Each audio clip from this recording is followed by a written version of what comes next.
Good afternoon, friends. This is Dr. Ankur Talwar, skin specialist, dermatologist, hair specialist from Indira Nagar, Lucknow. और आज जिस विषय के बारे में हम आपसे बात करेंगे that is a very common problem जो काफ़ी लोग इससे पीड़ित चल रहे हैं, वो है हेयर की प्रॉब्लम, हेयर फॉल की प्रॉब्लम। तो पहली चीज़ जो मैं आपको बताना चाहूँगा इसके बारे में वो ये है कि आपको 50 to 100 hair fall per day is normal. 50 से 100 बाल, अगर आपकी डेंसिटी अच्छी है, पहले की डेंसिटी अच्छी है, तो उसके लिए खास करके फीमेल्स जिनके बाल घने हैं, मोटे हैं, उनके लिए 50 से 100 बाल झड़ना नॉर्मल होता है, सामान्य होता है। उतने बाल पर डे रिप्लेस हो जाते हैं। तो अगर इतने झड़ रहे हैं आपके, तो इसकी वजह से आपके सर में गंजापन या खालीपन नहीं आएगा, बाल पतले नहीं होंगे। हमारी जो हेयर की अपनी रीजेनरेटिव जितनी ग्रो करने की कैपेसिटी होती है, वो 50 से 100 बाल पर डे तक उसको रिप्लेस कर सकती है। दूसरी चीज़ जो हमसे लोग अधिकतम पूछते हैं कि डाइट का क्या रोल है, खाने का क्या रोल है। खाना बहुत ही इंपॉर्टेंट रोल प्ले करता है। हमारे हेयर को ग्रोथ करने के लिए प्रोटीन की रिक्वायरमेंट है, तो प्रोटीन रिच फूड्स जो वेजिटेरियंस है उनके लिए हम कहते हैं दाल और हरी सब्जियां, जिसमें आयरन की मात्रा अधिक हो, वो सब्जियां खाएं। आयरन जैसे हो गया आपका हरी सब्जियां, अनार, टमाटर, चुकंदर, इस टाइप से। और जो नॉन वेजिटेरियंस हैं उनके लिए protein rich sources, for example egg हो गया, कोई भी आपका नॉन वेज हो गया, फिश हो गया। Fish is very rich in proteins. तो ये सब चीज़ें हमारे हेयर के लिए बहुत ही अच्छी हैं, हेयर ग्रोथ के लिए अच्छी हैं। तीसरी चीज़ जो एक वहम है, भ्रम है लोगों के मन में, जिसके बारे में आपको बताऊंगा कि कलर यूज़ करने से या डाई यूज़ करने से या इवन काली मेहंदी या मेहंदी लगाने से लोगों को लगता है हेयर फॉल होता है। तो ये एक भ्रम है, एक वहम है लोगों का। कलर लगाने से या डाई वगैरह या मेहंदी लगाने से हेयर फॉल का कोई संबंध नहीं है। आप इसको सेफली अगर यूज़ कर रहे हैं तो उसको आप सेफली यूज़ करते रह सकते हैं। चौथी चीज़ जो कि एक मेल्स में बहुत ज़्यादा एक कॉमन मिसकंसेप्शन है, वहम है कि बाल छिलवा लेने से, बाल का मुंडा बनवा लेने से हेयर फॉल हमारा रुक जाता है, ठीक हो जाएगा। तो हर 2 महीने 3 महीने पे अपने बाल शेव करा लेते हैं। तो आपको चौथी चीज़ इसके बारे में यही बताऊंगा कि इसका हेयर फॉल से कोई संबंध नहीं है।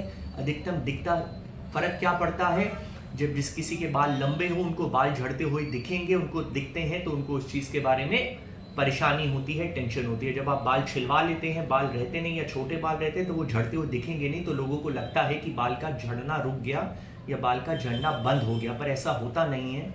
वो बस आपको अब छोटे बाल हैं तो दिख नहीं रहे झड़ते हुए इतना, उसका बाल के झड़ने से कोई संबंध ज़्यादा नहीं होता। अगली चीज़ जो एक बताऊंगा मैं, पांचवी चीज़ आपको ऑयलिंग के बारे में। लोगों को लगता है कि अच्छा ऑयल लगाने से, हमसे पूछते हैं कि ऑयलिंग, आप ऑयल बता दो जिससे कि हेयर फॉल रुक जाए। या हम हफ्ते में 3 बार 4 बार ऑयलिंग करते हैं, बाल की तेल लगाते हैं, फिर भी हमारे बाल झड़ रहे हैं। तो मैं आपको ये बताऊंगा अगली चीज़ कि बाल पे तेल लगाने से बाल की रूट्स पे कोई फर्क नहीं पड़ता। जो बाल की जड़ है वो सरफेस से काफ़ी नीचे है, सतह से काफ़ी नीचे है, तो ऊपर बाहर तेल लगाने से वो अंदर तक नहीं, उस पर कोई फर्क पड़ता।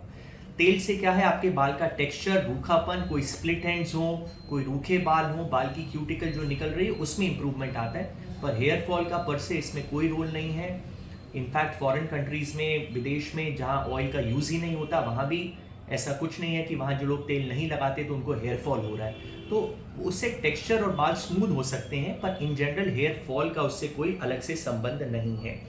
अगली चीज़ जो मैं एक चीज़ बताना चाहूँगा कि हमारे पास कई लोग आते हैं जो कहते हैं हमारे बाल लंबे नहीं होते, हमारी लेंथ नहीं बढ़ती, काफ़ी महीने से हम ट्रिम कराते हैं, ट्रिम कराने के बाद भी हमारी लेंथ नहीं बढ़ती।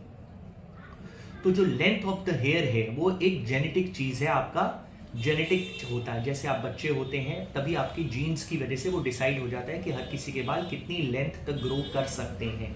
मैं सभी अपने मरीजों को, पेशेंट को यही बताता हूँ कि हम बाल झड़ना रोक सकते हैं, बाल का थोड़ा डेंसिटी बढ़ सकती है, बाल की थिकनेस, उनका मोटापा बढ़ सकता है, पर लंबा करने की कोई दवा नहीं होती। लेंथ जो है वो जेनेटिकली डिटर्मिन्ड होती है। कोई भी दवा या गोली या मलम, कोई भी लोशन, तेल ऐसा नहीं बना जिससे बाल लंबे किए जा सके। तो लेंथ आके पीछे आप मत चिंता करिए। एक अगली चीज जो मैं बताऊंगा, शैम्पू। लोगों को लगता है कि शैम्पू यूज करने से हेयर फॉल उनका बढ़ रहा है, तो वो अलग अलग किस्म के शैम्पू ट्राई करते हैं। आजकल मार्केट में ट्रेंड बना है सल्फेट फ्री शैम्पू यूज करने का या पैराबेन फ्री शैम्पू। तो इनफैक्ट ये केमिकल्स इसमें कम होते हैं, दूसरे टाइप के केमिकल होते हैं, सल्फेट वाले केमिकल नहीं होते, पर केमिकल्स हर शैम्पू में है।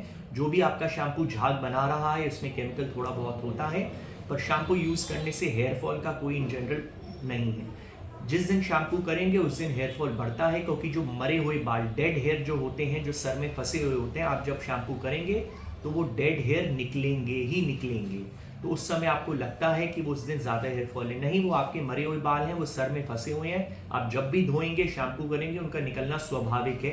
तो आपके बाल जो झड़ रहे हैं वो शैम्पू करने या ना करने की वजह से नहीं झड़ रहे, वो नॉर्मली डेड हेयर हैं जो कि निकलेंगे ही निकलेंगे। तो शैम्पू ना करें, या आप सोच के चलें कि अगर मैं शैम्पू ना करूं तो मेरे बाल नहीं झड़ेंगे। कई लोग ऐसा करते हैं कि 15-15 दिन शैम्पू नहीं करते इस डर से कि शैम्पू से और झड़ेंगे बाल।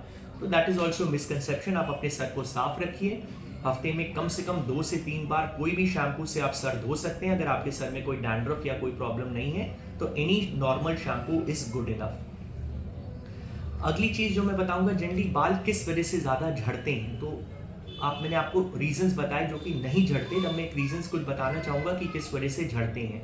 तो पहला और सबसे ज़रूरी चीज़ है हमारा न्यूट्रिशन। हमारे डाइट में न्यूट्रिशन का पूरा ना हो पाना, उसके इसेंशियल इंग्रेडिएंट्स जो हेयर को चाहिए वो ना मिल पाने की वजह से हेयर फॉल होता है, पहली चीज़। दूसरा, अगर आपकी रिसेंट में कोई तबीयत खराब रही हो, खास करके कोई बुखार रहा हो, पर्टिकुलरली टाइफॉइड, डेंगू, चिकनगुनिया, कोई भी इस टाइप का बुखार आया हो, तो उसके 1.5 से 2 महीने बाद हेयर फॉल सडनली बढ़ता है। लेडीज़ में कॉमन कारण है प्रेगनेंसी के बाद, डिलीवरी के बाद अगले 3 से 4 महीने तक हेयर फॉल ज़्यादा होता है। खास करके कोई लेडीज़ या gents crash course, crash diet पे हो, जो खाना बहुत कम कर दें, एकदम डाइटिंग पे चली जाए, मेन हमें न्यूट्रिशन ना मिले, आप खाना छोड़ दें, ये हेल्दी वे नहीं है डाइट करने का, वेट रिड्यूस करने का। आप खाना खाएं, प्रॉपर खाएं, साथ में एक्सरसाइज करें, अदरवाइज आपकी बाकी हेयर वगैरह पे, इन सब पे असर पड़ता है। फीमेल्स में एक और कारण बताऊं, 2 कारण बताऊं। एक थायराइड प्रॉब्लम होती है अंडरलाइन, तो थायराइड का एक चेकअप ज़रूर करवाएं आप। दूसरा, आपका हीमोग्लोबिन अनीमिया ना हो, खास करके फीमेल जिनके पीरियड्स होते हैं तो उसकी वजह से बॉडी में आयरन की, खून की कमी हो जाती है। आयरन अगर आपका 10 या 11 से कम है, that is again one of the leading causes कि आपका हेयर फॉल ज़्यादा क्यों होता है। तो ये सब कारण है। आप एक थायराइड और आयरन का, हीमोग्लोबिन का चेकअप जरूर करा के देखें कि इनमें से आपका कोई कारण तो नहीं है जिसकी वजह से आपका हेयर फॉल हो रहा है। आखिरी में बताऊंगा कि कई लोग बहुत ज़्यादा टाइट बाल बांधते हैं, जिसकी वजह से, प्रेशर की वजह से भी, कांस्टेंट प्रेशर से, कांस्टेंट जो फोर्स पड़ रहा है बालों पे। अब जैसे मैं आपको एक सिंपल एग्जांपल दूं, सरदारों में, क्योंकि पर्टिकुलरली बिकॉज वो बहुत कस के जूड़ा बांधते हैं, अपनी बियर्ड को भी बहुत टाइट बांध दे रहे हैं, फिक्स करते हैं, फिक्सर यूज़ करने से, तो कांस्टेंट प्रेशर की वजह से भी, या जो फीमेल्स अपने बाल बहुत टाइट बन में बांधे उसकी वजह से भी, कांस्टेंट प्रेशर से भी होता है। तो आप एक ही चीज़, दूसरी चीज़ मैं ये भी बताता हूँ कि बाल को थोड़ा लूज बांधा करें, बहुत ज़्यादा टाइट रखने की कोशिश ना करें। आखिरी चीज़ मैं बताऊंगा, कई सारे ट्रीटमेंट्स अवेलेबल हैं इस चीज़ के लिए। हमारे पास न्यूट्रिशनल सप्लीमेंट्स होते हैं जो कि बाल की न्यूट्रिशन प्रोवाइड करते हैं, हेयर सीरम्स हैं, कई आगे के प्रोसीजर्स हैं जिसके बारे में मैं अभी बताना नहीं चाहूँगा वरना वीडियो बहुत लंबा हो जाएगा। There are various treatment options. हमारे पास मीजोथेरेपी है, PRP थेरेपी है। So there are various treatment options that are available for management of hair fall. पर आप एक प्रॉपर डर्मेटोलॉजिस्ट, स्किन स्पेशलिस्ट से इसके बारे में कंसल्ट करें। इसके बारे में आपको क्या ध्यान रखना है उसके बारे में वो करें, प्रॉपर ध्यान रखें, डाइट पे ध्यान रखें, तो आपको इन सब में इम्प्रूवमेंट मिलेगा। Thank you so much, doctor Ankur तलवार।